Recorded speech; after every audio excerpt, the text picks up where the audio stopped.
Let's start today with a little bit of fan mail, shall we? Dear Liam, the Programme Board of Examiners is pleased to inform you that you have been awarded Bachelor of Arts with distinction in English and Film. I did it! Oh, there's paper everywhere, but I don't care, I'm a graduate, I did it, look out economy, I'm gonna buy so many instant noodles. I like to think that if the job market were a real physical place, it would just be a line of stalls that are selling nothing but bottled graduate tears and packets of instant noodles. After my last video, a lot of you guys were commenting on your own fears of facing the big bad world, because a lot of you are graduating as well, and it made me feel a little bit better about my own journey that I'm about to embark on. The rest of you were just kind of curious as to where my glasses have gone. This spot where I've chosen to film my videos right now is directly facing a window, so basically if I put my glasses on, I end up looking like a mysterious bespectacled anime antagonist, like so, there we go.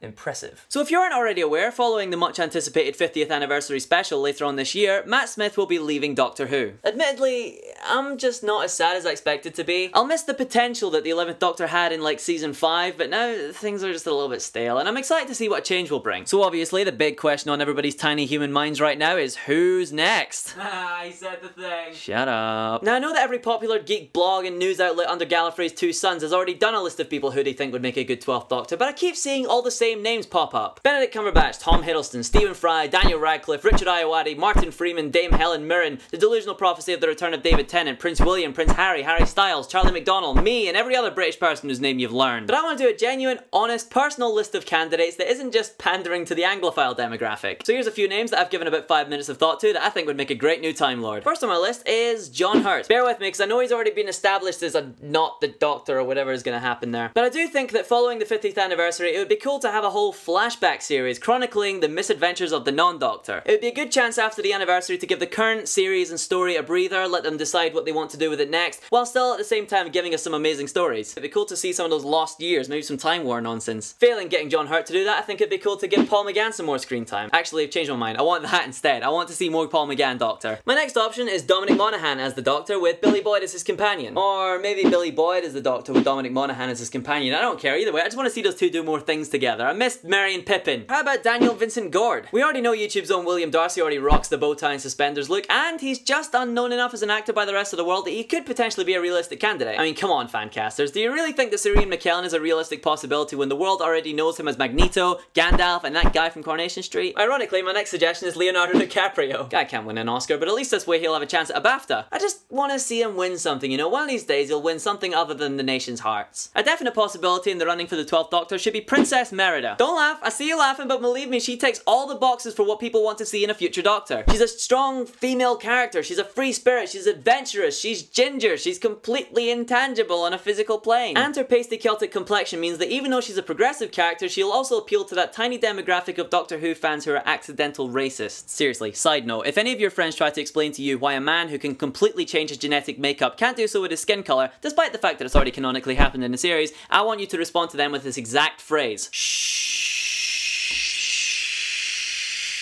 And repeat as necessary. On that note, may I suggest Chiwetel Ejiofor? This is a genuine one, because I've heard his name attached to the possibility of being the 12th Doctor a lot, and it's the first one that's made me go, yeah, why not? He's a great actor, really distinguished in his performance, he's a good age to the point where he's older, but not too much older, and he's also well known, but not too well known. Failing casting him as the Doctor, why not cast him as another Time Lord called the Operative?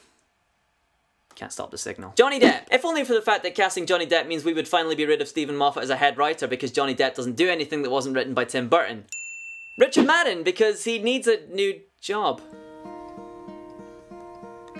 Hello, darkness, my old friend. The North remembers. Oh, I've lost my train of thought now. I'm sure I have more names than that. Oh! This wine bottle holder as the Doctor. Yeah. Why not? I mean, imagine the possibilities. I mean, he's old, he looks human, but isn't human, and he's full of stuff that makes people excited and confused and sleepy. This wine is brown. Okay, one more. I need ideas. Angry Birds as the Doctor, because they have already shoehorned that franchise into every other form of media, so why not just let them have this one too? Nailed it! Also, I found this piece of crossover fan art, and I think that is it now. We've officially found every piece of crossover fan art that could ever exist. And so ends my list of very serious, very well thought out lists of potential candidates for the next Doctor. Really though, I don't want to know. I don't want to know until we see his face appear in the series. I didn't like that we had a 1.5 years notice before Matt Smith took over, because it meant that we had that whole time to try and get to know him as an actor before we got to know him as a Doctor, and I don't think that is the most important thing that we do here. I'd like to be thrown in the deep end and surprised when this man changes into someone we weren't expecting at all, because a lot of the time you're watching Doctor Doctor Who from the perspective of a companion. You're a human, you don't know what it's like to be him. So when he changes into this completely different man, you want to be as surprised as like the companions on screen are. That's how I'd like to see it. I know I'm going to have it spoiled for me, but I know that change is going to be a good thing. Because that is the essence of Doctor Who. It's change. It's being thrown into this chasm of endless possibilities. And how that if you surround yourself with people that care about you, you can pick yourself up from the change and adjust to it. Let me know who you think would be a good 12th Doctor in the comments. I want to see a lot of wide, vast opinions. Do you think it should be someone completely different from Matt Smith? Do you not like change? Do you just want to see like your favourite actors do the role? Let me know, and I'll see you next time.